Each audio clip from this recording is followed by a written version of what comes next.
Greetings from Magesh Magi. Today we are going to deal with the poem 11th English Poem 2 Confessions of a Born Spectator by Ogden Nash. Okay, now let's move on the poem. First, let us see the biography of the author. Frederick Ogden Nash was born on 19th August 1902 and he died on 19th May 1971. He was an American poet well known for his light verse. What do you mean by light verse?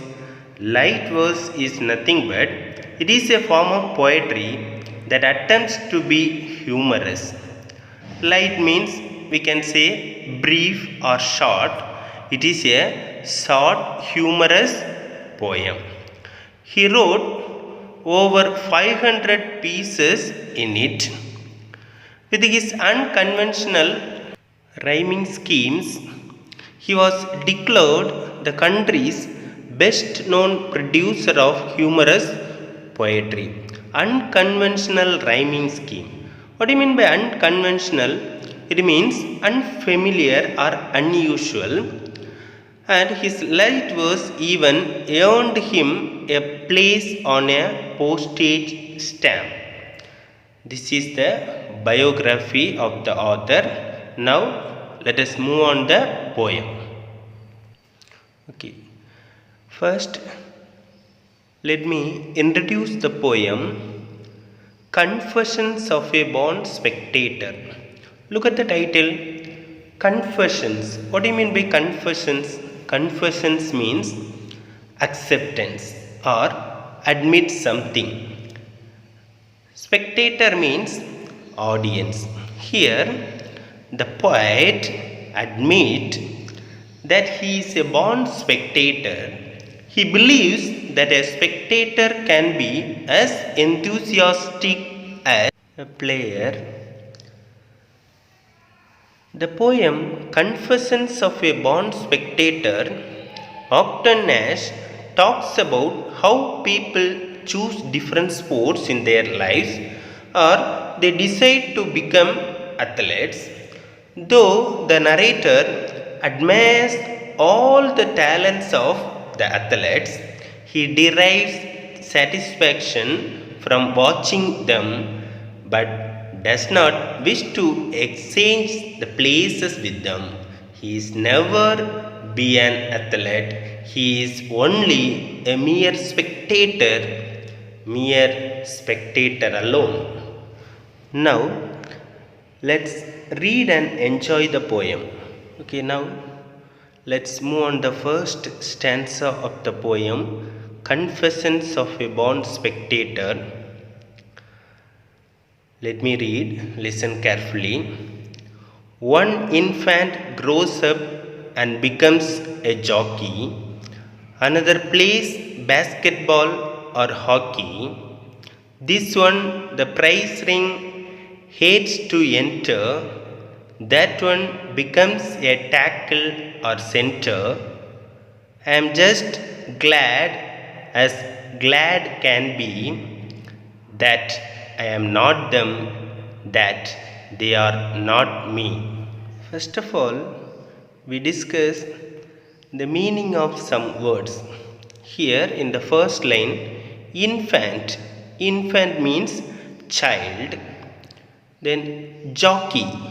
Jockey means a horse rider. Then prize ring. Prize ring means boxing court. And tackle. Tackle means approach. Glad. Glad means happiness. This poem brings us the attitude of a born spectator. He avoids participating in sports events. Though he is a lover of sports, only a spectator and not as a participant. The poet says in the first line, one infant grows up and becomes a jockey. Another plays basketball or hockey. This one, the prize ring hates to enter. That one becomes a tackle or center. When infant grows up, they become and they choose different kinds of games or sports event. And a first infant, when it grows up, he became a horse rider. He became a horse rider. And another one chooses basketball or he plays hockey. And another infant hates to enter the boxing event because the child dislikes boxing. And another one becomes football player. He may become a tackler or a center player.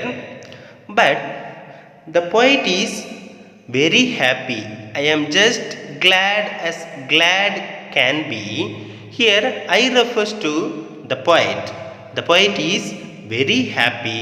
Why? Because he is very happy in being a spectator only and not a sportsman like others. Even though he is a spectator, he is very happy because that he was not them and they were not him. So that the poet is very happy. Here in the fifth line, the poet uses the direct comparison simile. He uses the comparison word as, so it is simile. Now look at the stanza. The ending sound, the first line jockey, in the second line hockey. So the rhyme scheme, first AA, then third line center, enter center BB, and fifth and sixth line B me. So CC. So the rhyme scheme used in the first stanza is AA, BB, CC. Now let's move on the second stanza of the poem, Confessions of a Born Spectator. Second stanza. First I will read the stanza. Listen carefully. With all my heart I do admire athletes who sweat for fun or hire, who take the field in gaudy pomp and maim each other as they roam.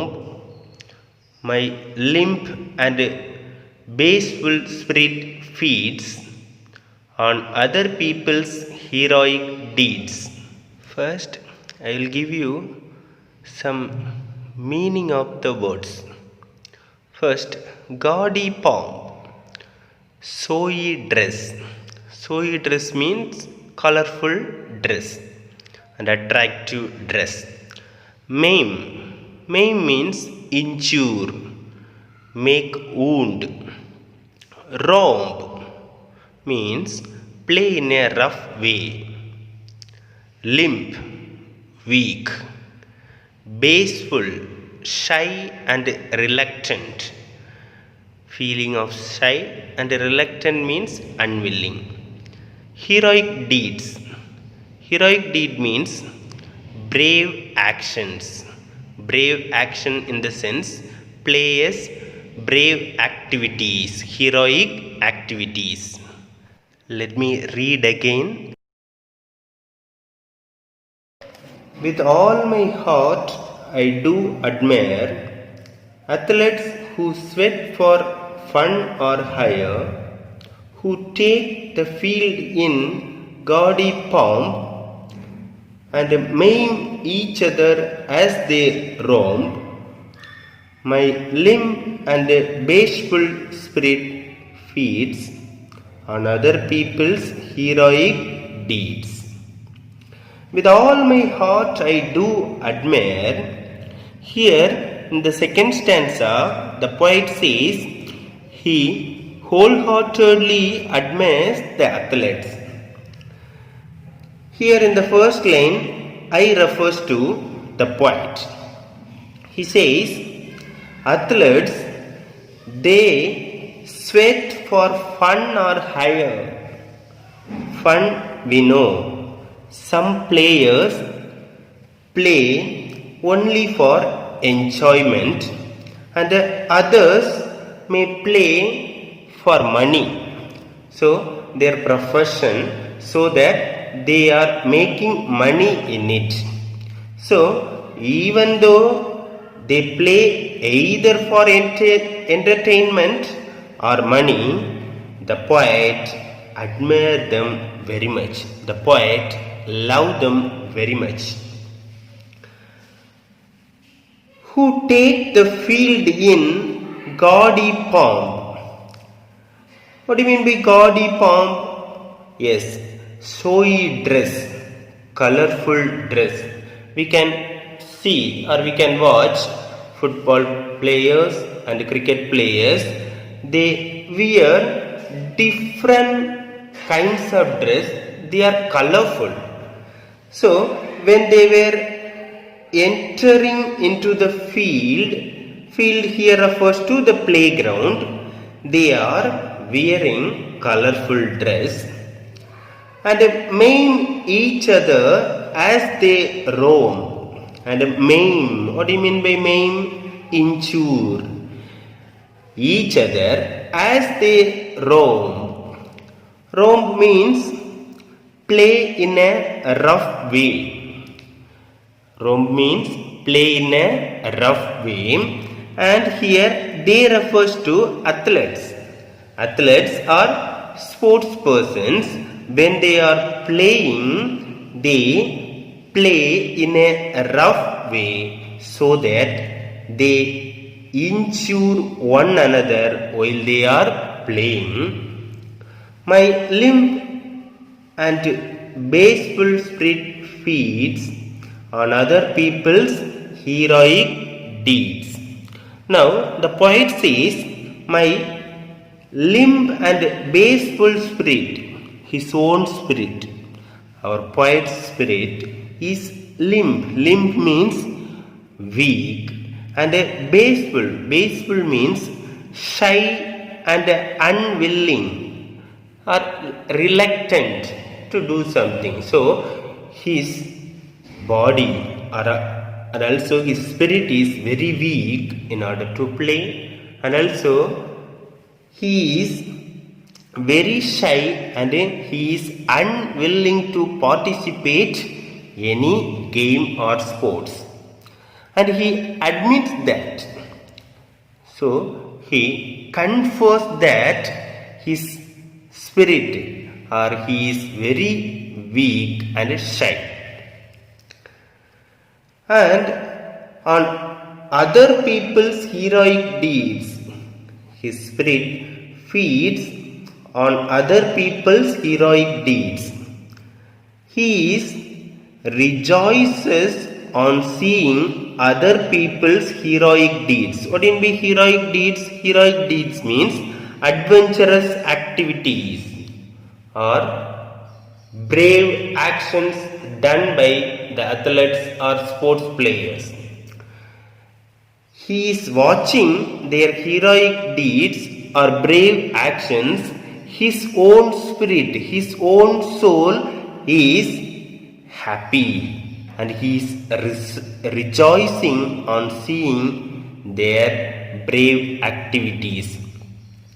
Now the poet clearly states that he is not willing to participate any games, but he is only a spectator and he is very happy in that. Rhyme scheme of this stanza is AA, BB, CC. The first line ending sound admire, then second line higher, that is AA. In the third line pomp, in fourth line romp, BB, then Fifth line feeds, the final line deeds. So CC. So the rhyming scheme is AA, BB, CC. The rhyming words. So in this stanza we can find three rhyming pairs. One is admire, hire, rhyming words, and pomp, romp, another pair, and feeds, deeds, another pair. Now let's move on the next stanza. Now A runs 90 yards to score, B knocks the champion to the floor, cracking vertebrae and spines, lashes his steed across the line. You would think my ego it would please to swap position with one of these. Now, first of all, I will introduce some new words to you. First, lashes. What do you mean by lashes? Lashes means beats with a whip. Beats with a whip. Then steed. Steed means a strong horse. A strong, large horse. Then swap. Swap means to exchange. Swap means to exchange. And ego. Ego means self-importance or self-pride, or we can say self-esteem. Okay, now look at the lines. Now A runs 90 yards to score. Now A runs 90 yards to score. A means a player. A means a player. We can say player A. Player A is an athlete.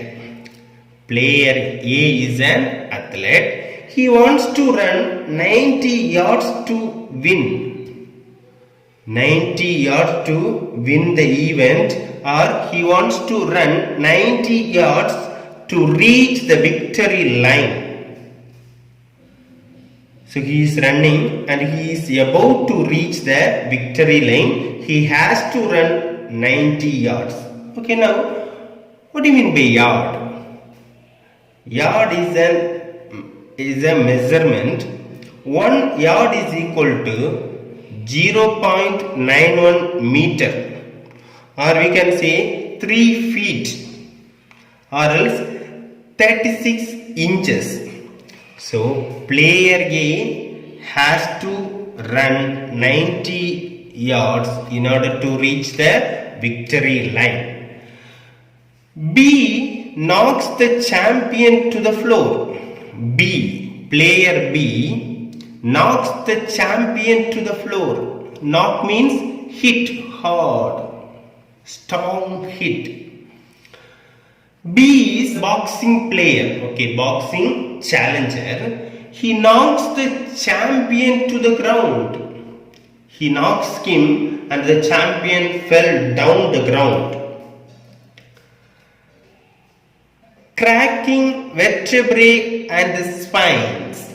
Cracking, breaking, or making cracking sound. Vertebrae and spines.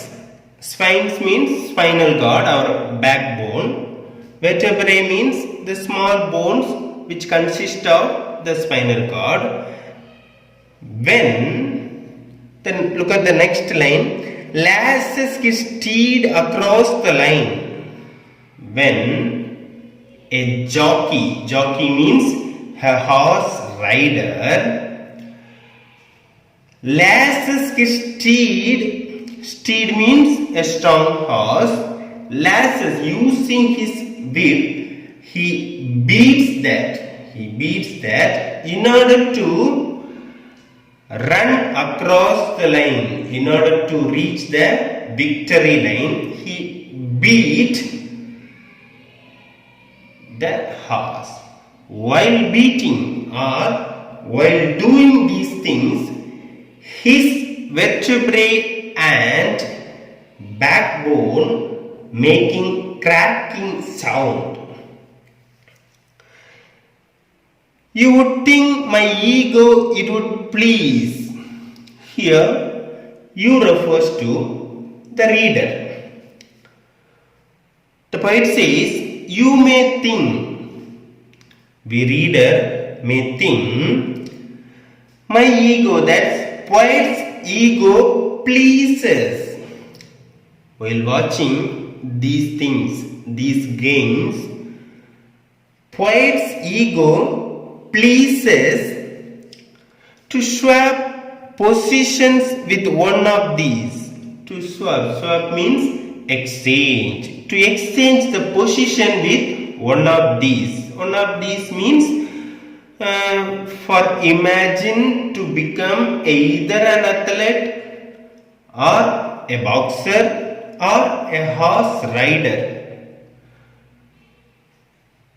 Ego means self-importance or self-esteem. So poet's ego sometimes pleases him to exchange the position with one of these. Either you become a boxer or become an athlete or become a horse rider. Likewise, it may pleases, you may think, readers, you may think. Now, the rhyming scheme of this stanza is also AA, BB, CC. This already you know. Then, here in the fourth line, the poet uses alliterated words. The poet uses alliterated words. What do you mean by alliteration? The repetition of initial consonant sound in the successive words in the same line is said to be alliteration. Again I will repeat. The repetition of the initial consonant sound in the successive words in the same line is said to be alliteration. Here, lashes and a line are alliterated words. Here, lateral, L is repeated. Lashes and a line are the alliterated words. Okay, so far we have completed 3 stanzas. Now, let me stop here. Part 2 is available. In that video, we will discuss the remaining 3 stanzas. Thank you for watching.